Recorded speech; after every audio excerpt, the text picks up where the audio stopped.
جو ہماری جو عام ہمارے دیوبندی فالوورز ہیں، جو ان کو آپ کہہ سکتے ہیں کہ جو جنرلی ایک اپنے آپ اس کا دعویٰ کرتے ہیں کہ سلفی تعبیر لے کے چل رہے ہیں، وہ یہ کہتے ہیں کہ ہم جوڈیشری کو اپنے قبضے میں لے کے آئیں گے. جیسے دیکھیں طالبان نے یہ کیا، یا جیسے ہمارے پاکستان کے اندر جو علماء ہیں وہ یہ کہتے ہیں کہ کیونکہ ان کے ہاں ہسٹری یہ رہی ہے کہ جو قاضی ہے، یعنی خلافت رہی ہے نا، تو قاضی جو ہے وہ دین کو امپلیمنٹ کرتا تھا. تو ایک طریقہ یہ رہا ہے ہمارے، اور میجورٹی کا ہی رہا ہے، کہ اصل میں ہم نے عدلیہ کو اپنے قابو میں لے کے آنا ہے اور عدلیہ کے ذریعے سے اسلام کے قوانین نافذ کرنے ہیں.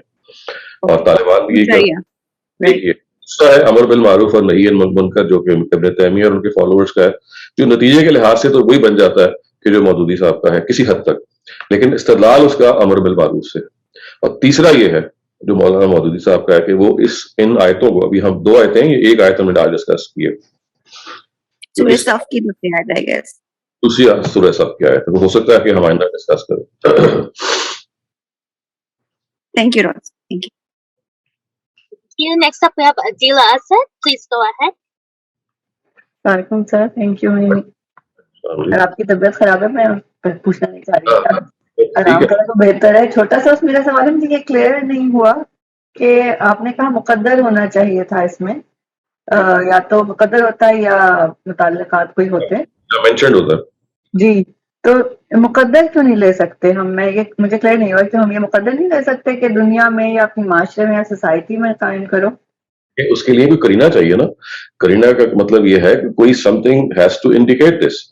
مثلا میں یہ کہوں گا وہ جو سیاق و سباق ہی چل رہا ہوتا کہ آپ ایک جگہ پہ دین کو نافذ کرنے کے لیے جا رہے ہیں، حکومت آپ کو مل گئی ہے، اور پس منظر میں یہ بات چل رہی ہوتی کہ جب حکومت آپ کو مل جائے گا تو آپ نے وہ کرنا ہے. تو کوئی نہ کوئی بات تو ہونی چاہیے تھی نا کہ جس سے یہ، یعنی مقدر کا مطلب یہ نہیں ہوتا کہ بس اگر کچھ نہیں مل رہا تو آپ کہیں یہ مقدر ہے، اس کو ہم امپلیمنٹ کر لیں گے. مقدر کا کرینہ سباق سے ملے گا ہمیں.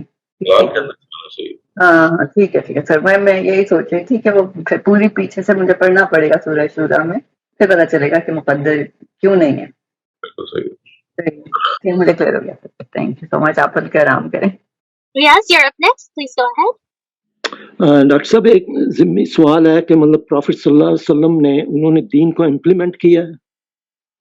نہیں، بالکل بھی نہیں. انہوں نے تو خدائی منصوبہ تھا جس میں انہوں نے اللہ تعالیٰ کے منصوبے کے تحت منکرین حق کو سزا دی ہے، جنہوں نے حق کا انکار کیا جانتے پوچھتے.